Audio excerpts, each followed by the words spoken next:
Good afternoon बच्चों। चलिए आज का हमारा जो टॉपिक है कक्ष और कक्षक, इसके बारे में अपने को जानना है कि कक्ष क्या होता है, जिसको इंग्लिश में ऑर्बिट बोलते हैं, और कक्षक मतलब ऑर्बिटल। ठीक है, ये दोनों का मीनिंग समझना है अपने को। कभी कभी आपके एग्जाम में इसके बीच में अंतर भी पूछता है, तो मैं अंतर के फॉर्म में बताऊंगी, दोनों को सेपरेट बताऊंगी। जिस भी फॉर्म में पूछे आपको समझ में आ जाएगा। ठीक है, तो सबसे पहले कक्ष की बात करते हैं। तो आप पहले पढ़े होंगे, आप लोग 11th में पढ़े होंगे, जैसे ये नाभिक रहता है, मालूम है ना, परमाणु का नाभिक।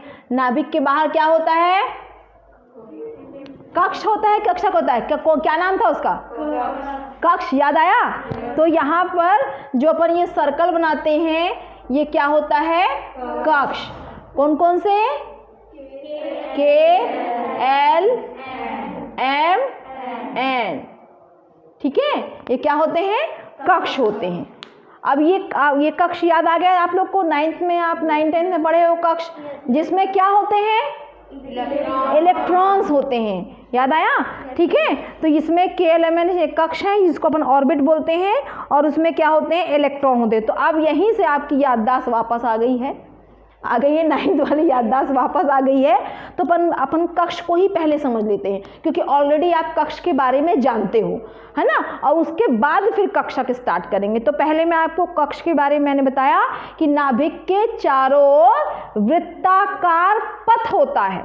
दिख रहे हैं ना, गोल गोल पथ बनाया मैंने। तो कक्ष क्या है, वहीं से आप परिभाषा बताएंगे कि नाभिक के चारों ओर वृत्ताकार पथ होता है, जिसमें क्या घूमते हैं, क्या रहते हैं? इलेक्ट्रॉन्स रहते हैं। और इलेक्ट्रॉन रहते नहीं है एक्चुअली में, वो क्या करते हैं? चक्कर लगाते हैं, घूमते हैं। और दो प्रकार की दिशा होती, मालूम है ना, एक तो वो अपने अक्ष पे भी घूमते हैं, राउंड होते हैं, ऐसा अपने अक्ष पे भी राउंड राउंड होते हैं, और साथ में ये वृत्ताकार ये पथ पर भी क्या होते हैं? गोल गोल घूमते हैं। ये बात मालूम है आपको? क्लियर हो गया? तो जब कक्ष बोलेगा, ऑर्बिट बोलेगा, तो आपको KLMN का याद रखना है, और आपके दिमाग में इमेज बनना चाहिए कि ये नाभिक है, परमाणु का नाभिक, नाभिक के चारों ओर वृत्ताकार कक्ष, कक्ष में होगा इलेक्ट्रॉन, इलेक्ट्रॉन करेगा क्या? चक्कर लगाएगा उस पथ पर। क्लियर हो गया? तो यहाँ पर ये हो गया कक्ष। तो ऐसा ही लिखना है आपको कक्ष के बारे में, आपकी बुक में जैसा लिखा है सेम वैसे मैं रीडिंग कर देती हूँ कि इलेक्ट्रॉन नाभिक के चारों ओर क्या होता है? वृत्ताकार पथ में घूमते रहते हैं, जिसको बोलते हैं कक्ष या कक्षा। दो वर्ड है यहाँ पर, है ना, कक्ष या इसको कक्षा भी बोला जाता है, जैसे आप लोग कक्षा में बैठे हो वैसा। ठीक है, अजीब से लिखा गया, कोई बात नहीं। क्लियर हो गया? तो कक्ष या कक्षा क्या होता है? नाभिक के चारों ओर वृत्ताकार पथ होता है, जिस पर इलेक्ट्रॉन घूमते हैं या चक्कर लगाते हैं। याद रहेगा परिभाषा? समझ में आ गई? उसके बाद सभी कक्ष वृत्ताकार आकृति के होते हैं। मतलब यहाँ पर सेकेंड में आपको क्या बताना है? इसका आकृति के बारे में बताना है। कक्ष की आकृति क्या होती है? वृत्ताकार ही होती है। याद रहेगा? अभी सब वहाँ चेंज होगा बाजू में, जब कक्षक की बात करेंगे तो यहाँ चेंज होगा आकृति। अभी यहाँ पर सब की आकृति क्या है? वृत्ताकार है। एक कॉन्सेप्ट पहले क्लियर कर लेंगे, फिर बाजू वाले बात जाएंगे अपन। ठीक है, तो यहाँ पर पहली बात मैंने बताया। सेकेंड बात मैंने बताई कि जो वृत्ताकार कक्ष है, सबकी आकृति वृत्ताकार है, तभी तो वृत्ताकार कक्ष बोल दे रहे हैं, है ना। अलग अलग होता तो वृत्ताकार नहीं बोलते, सबको अलग अलग नाम देते अपन। क्लियर है? तो इनकी आकृति वृत्ताकार होती है, और कक्ष में इलेक्ट्रॉन एक ही तल में गति करते हैं। क्या होता है? कक्ष में इलेक्ट्रॉन एक ही तल में गति करते हैं, माने जो पथ होगा वहीं गति करेंगे ना, और कहाँ जाएंगे? समझा? तो एक ही तल में इलेक्ट्रॉन गति करते हैं, और कक्ष दिशात्मक नहीं होते हैं। क्या होते हैं? कक्ष क्या नहीं होते हैं? दिशात्मक नहीं होते हैं। कक्ष दिशात्मक नहीं होंगे, तो यहाँ पर कक्ष दिशात्मक नहीं होते। ठीक है, याद रहेगा? ठीक है, आकृति याद रखना, कक्ष दिशात्मक नहीं होते हैं। और लास्ट वाला पॉइंट जो कि आप ऑलरेडी जानते हो, वो ये है कि किसी भी कक्ष या कक्षा में अधिकतम इलेक्ट्रॉन की संख्या निकालने का फॉर्मूला 2n² होता है। मालूम है? 9th में भी आप लोग पढ़े हो, मेरे जितने बच्चे पढ़े सबको याद होगा, बताई थी मैंने कि कोई भी चाहे K हो, चाहे L हो, चाहे M हो, चाहे N, उसमें मैक्सिमम कितने इलेक्ट्रॉन होंगे उसको निकालने का फॉर्मूला है 2n²। याद है आप लोगों को? अब ये n क्या है?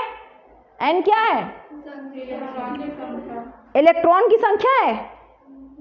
क्या है ये? K के लिए n का मान 1। Very good. K के लिए n का मान कितना होता है? 1 होता है। अभी इस कक्षा का आकार थोड़ा छोटा कर देती हूँ ताकि इसकी वैल्यू में लिख सकूँ। वो तो समझ में आ गया आपको। देखो n का मान क्या होता है? K के लिए n का मान 1, L के लिए 2, M के लिए 3 और इसके लिए 4। यदि आपको निकालना हो कि K में अधिकतम कितने इलेक्ट्रॉन चक्कर लगा रहे होंगे तो n की जगह क्या लिखोगे? 1 लिखोगे। समझ में आया? तो कितना आंसर आएगा? कितना आंसर आएगा? 2 आएगा। तो मैक्सिमम इलेक्ट्रॉन की संख्या K में कितनी होगी? 2 होगी। 2 इलेक्ट्रॉन होंगे उसमें। उसी प्रकार इसी फॉर्मूला में L कक्ष में कितने इलेक्ट्रॉन होंगे? 8 होंगे। लगा लिए? कैलकुलेशन कर लिए? ये फॉर्मूला पुट करने सबको आ रहा है कि नहीं आ रहा है? आ रहा है ना? एक बार दिखा, 2 की जगह 2 लिखेंगे। L के लिए n का मान कितना है? L के लिए n का मान 2 है तो n की जगह 2 लिखोगे। 2 का स्क्वायर तो कितना होगा?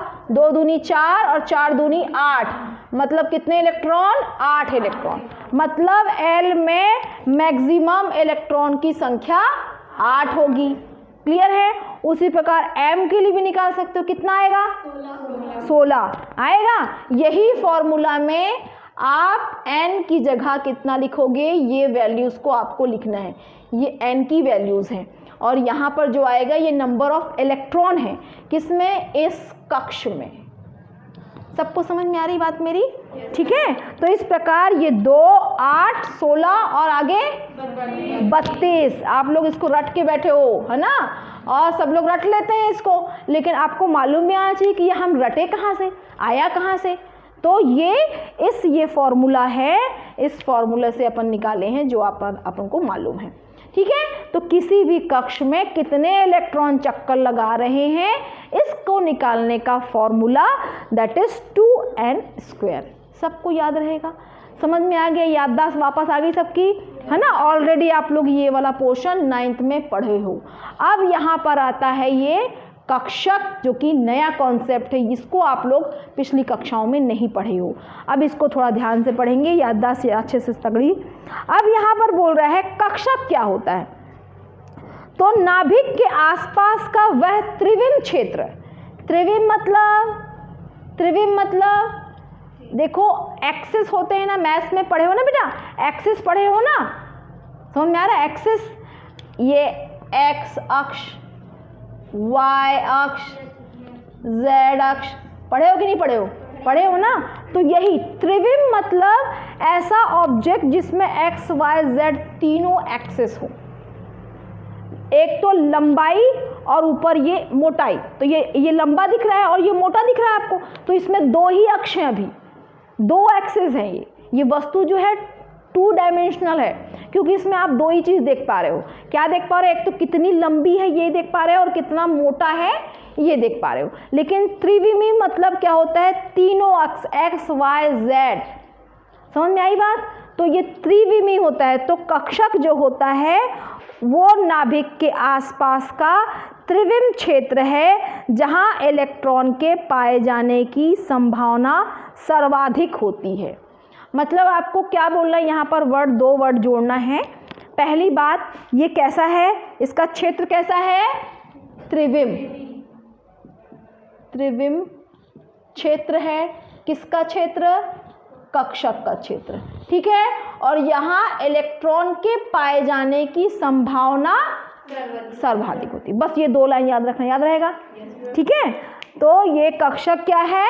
नाभिक के आसपास का त्रिविम क्षेत्र है जहां इलेक्ट्रॉन के पाए जाने की संभावना सर्वाधिक होती है। याद रहेगा फर्स्ट लाइन ये। अब उसके बाद यहां पर नेक्स्ट अपन देखेंगे,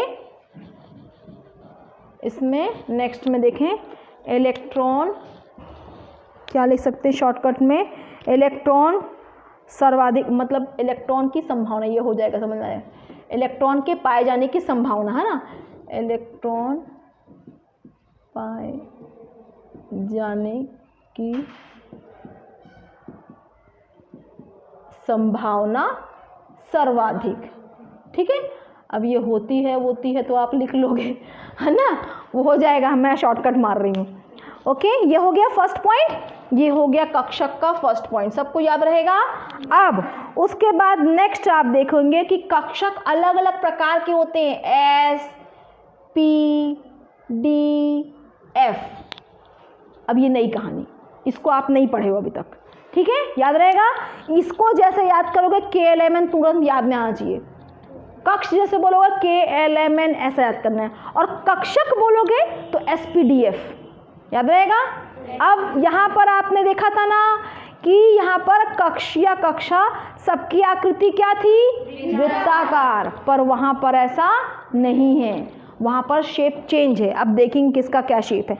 तो याद रखना यहाँ पर जो S कक्षक है ना, जो S ऑर्बिटल है, इसको ऑर्बिटल या कक्षक बोलते हैं, या हिंदी इंग्लिश दोनों में याद रखना। तो जो S कक्षक है उसकी आकृति गोलाकार, गोलाकार, इसकी आकृति गोलाकार होगी। ठीक है, P की आकृति क्या है, P परमाणु कक्षक डंबल आकृति, डंबल मतलब जो डमरू होता है ना, डमरू, डमरू समझते हो, हाँ वही डंबल आकृति होती है इसकी। S का गोलाकार, P का डंबल शेप्ड, डंबल शेप्ड, ठीक है, डंबल की आकृति का होता है। तथा D कक्षक जो होता है डबल डंबल शेप्ड होता है। कैसा होता है, डबल डंबल शेप। तो यहाँ पर SPDF का ही ज़्यादा, SPD और F का आकृति यहाँ पर नहीं दिया हुआ है, तो आपको जनरली SPD, तो D क्या होगा, डबल डंबल शेप, दो डंबल आकृति। ठीक है, इसका देखेंगे तो दो डंबल, या इसको डबल डंबल भी बोलते हैं, याद रहेगा। ठीक है, तो क्या बोला, S गोलाकार, P dumbbell, next D double dumbbell, दो डंबल। ठीक है, याद रहेगा। तो ये डंबल कैसे बनाओगे, डंबल इस तरीके से ऐसा बनाएंगे अपन, ये डंबल एक ठो, ये, ठीक है, याद रहेगा। तो इस प्रकार का डंबल शेप होता है, गोलाकार, समझ में आ गया। और ये डबल, ये सिर्फ सिंगल डंबल है, अभी जब आगे बनाएंगे तो डबल डंबल भी सिखाएंगे। तो अभी सिंपल आप समझ लीजिए, पहले पहचान लो, है ना, याद रहेगा। ठीक है, और उसके बाद नेक्स्ट देखेंगे कक्षक में इलेक्ट्रॉन नाभिक के चारों ओर त्रिविमी गति प्रदर्शित करते हैं। क्यों, क्योंकि ये कैसा क्षेत्र है, त्रिविमी क्षेत्र है, इसलिए यहाँ पर जो इलेक्ट्रॉन की गति किस प्रकार प्रदर्शित होगी, त्रिविमी गति प्रदर्शित होगी। क्लियर है सबको, कठिन तो नहीं लग रहा है ना, क्लियर लग रहा है ना। तो यहाँ पर त्रिविम क्षेत्र है, इसलिए यहाँ पर जो कक्षक होगा वहाँ पर इलेक्ट्रॉन की गति त्रिविमी होगी। 3 डायमेंशन, मतलब त्रिविमी बोलेंगे 3 XYZ तीनों एक्सेस रहेगा। अभी और प्रैक्टिकल एग्जाम्पल बता दूंगी आपको। उसके बाद दिया हुआ नेक्स्ट में अपन देखेंगे S परमाणु कक्षक को छोड़कर सभी परमाणु कक्षक डायरेक्शनल होते हैं, दिशात्मक। इसको छोड़कर ये दो बाकी जो कक्षक होते हैं वो क्या होते हैं, दिशात्मक। S को छोड़कर, S नहीं होगा दिशात्मक, उसको छोड़कर सारे क्या होते हैं, दिशात्मक होते हैं। जबकि यहाँ क्या बात किए थे अपन, इसमें दिशात्मक नहीं था, कोई नहीं था, दिशात्मक था ही नहीं। ठीक है, इसमें दिशात्मक वर्ड था ही नहीं, बल्कि इसमें क्या है, सिर्फ S दिशात्मक नहीं है। क्यों नहीं है, क्योंकि उसका आकार क्या है, गोलाकार है। तो कैसे दिशा बताओगे आप, समझ नहीं बात, तो वो दिशात्मक नहीं है। तो उसको याद रखेंगे आप, S को छोड़कर सभी जो दिशात्मक हैं। नेक्स्ट पॉइंट देखेंगे, कक्षक का एक परमाणु कक्षक में अधिकतम 2 इलेक्ट्रॉन हो सकते हैं। अभी अपन देखेंगे, जैसे S, इसको बता देंगे आपको। यहाँ तक क्लियर है सबको, सबको क्लियर हो गया अच्छे से। कहीं कोई डाउट तो नहीं किसी को? ठीक है, अब मैं जो ये SPDF है ना, इसमें मैक्सिमम कितने इलेक्ट्रॉन आ सकते हैं इसको बताती हूँ आपको। ठीक है, तो ध्यान समझेंगे। अब मैं ये कक्षक के बारे में बता रही हूँ। यहाँ पर इसको शेप को मिटा दे रही हूँ। ये बहुत ही इम्पॉर्टेंट है जो अभी बताने वाली हूँ मैं आपको, है ना। तो इसको बिल्कुल अच्छे से समझेंगे क्योंकि अब ये पूरा काम आ गया। इलेक्ट्रॉनिक विन्यास आपको बहुत अच्छे समझ में आना चाहिए और उसके लिए जो बताने वाली हूँ वो वेरी वेरी इंपॉर्टेंट है। अभी जो मैंने S बताया बेटा, S बताया, तो S जो होता है उसमें ये एक ही डब्बा बनता है, एक बॉक्स बनाएंगे उसमें, और इस बॉक्स के अंदर सिर्फ 2 ही इलेक्ट्रॉन आ सकते हैं। और इलेक्ट्रॉन को अपन एक अप डायरेक्शन, ये मैंने एक अप डायरेक्शन और एक डाउन डायरेक्शन के द्वारा प्रदर्शित किया। याद रहेगा? सब याद हो जाएगा, आराम, बस थोड़ा सा पेशेंस के साथ मेरी बात सुनिए। तो S में ये जो आप बॉक्स देख रहे हैं, ऑर्बिटल की बात करें तो S ऑर्बिटल में ये एक ही बॉक्स होगा और उसमें 2 इलेक्ट्रॉन रहेंगे। कितने इलेक्ट्रॉन रहेंगे? 2 इलेक्ट्रॉन, टोटल 2 इलेक्ट्रॉन, और दोनों की दिशा क्या होगी? अलग अलग होगी। अभी बात किया था ना अपन ने। तो यहाँ पर जो गति की दिशा होगी यहाँ पर 2 अलग अलग रहेगी। ठीक है, अब उसके बाद P की बात करेंगे। तो P में बेटा ये 3 ऐसा बॉक्स रहेगा आपका, ये वाला। ठीक है, और इसमें 1 2 3 4 5 6 मैक्सिमम 6 इलेक्ट्रॉन रहेंगे। और देखो, एक बॉक्स में एक अप डायरेक्शन, दूसरा सेकेंड, फिर अप, फिर डाउन, फिर अप, फिर डाउन, लेकिन पूरा में इलेक्ट्रॉन भरे रहेंगे। तो टोटल नंबर ऑफ इलेक्ट्रॉन कितने होंगे? 6। याद रहेगा? तो P में ये 3 बॉक्स ऐसे बनाना है और सब में इलेक्ट्रॉन भरा रहेगा यदि, तो टोटल कैपेसिटी कितनी है? 6 इलेक्ट्रॉन की। याद रहेगा? अब आते हैं D की बात। SPD, D में ये 1, ये 3 और उसके बाद 5 ऑड नंबर चल रहा है। ऑड नंबर समझते हो ना? ऑड नंबर चल रहा है ये, तो 3 4 5। तो यहाँ पर मैक्सिमम इलेक्ट्रॉन की संख्या कितनी होगी बताओ?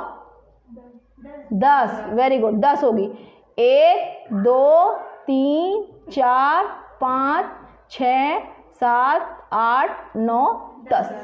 देखो, सब बॉक्स में पहले मैंने एक एक इलेक्ट्रॉन रखे और उसके बाद फिर शुरू से स्टार्ट किया।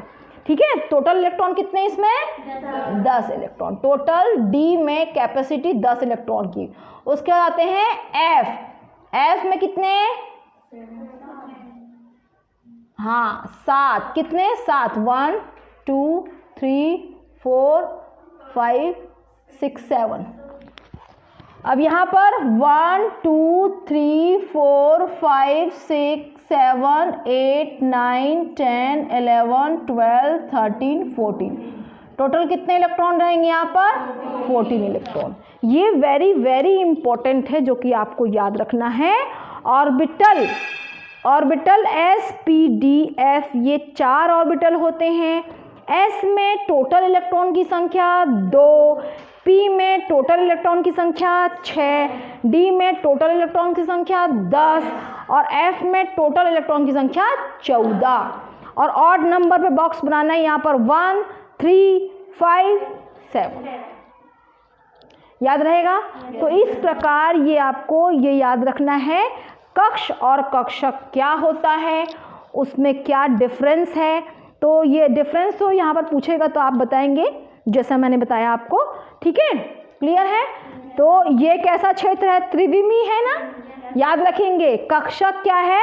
त्रिविमी है। और ये नहीं है त्रिविमी, ये सिर्फ क्या है? वृत्ताकार है। ये बिगेस्ट डिफरेंस है दोनों के बीच में, है ना। वो त्रिविमी है, ये वृत्ताकार है। और इसमें ये वृत्ताकार पथ में इलेक्ट्रॉन चक्कर लगाते हैं। और यहाँ पर जब परिभाषा बताओगे तो त्रिविमी क्षेत्र जहाँ पर इलेक्ट्रॉन के पाए जाने की संभावना सर्वाधिक होती है, ऐसा परिभाषा दोगे। कभी कभी एग्जाम में खाली पूछ देता है कक्षक किसको बोलते बताओ, ऐसा पूछ दे, सिंपल पूछ देगा कक्षक किसको बोलते हैं। तो फिर आप परिभाषा बताओगे कि कक्षक क्या है? ऐसा त्रिविम क्षेत्र है जहाँ नाभिक के चारों ओर, ये भी बताना पड़ेगा ना कहाँ कहाँ, तो नाभिक के चारों ओर का ऐसा त्रिविम क्षेत्र है जहाँ इलेक्ट्रॉन के पाए जाने की संभावना अधिक होती है, सर्वाधिक होती है या अधिक होती है।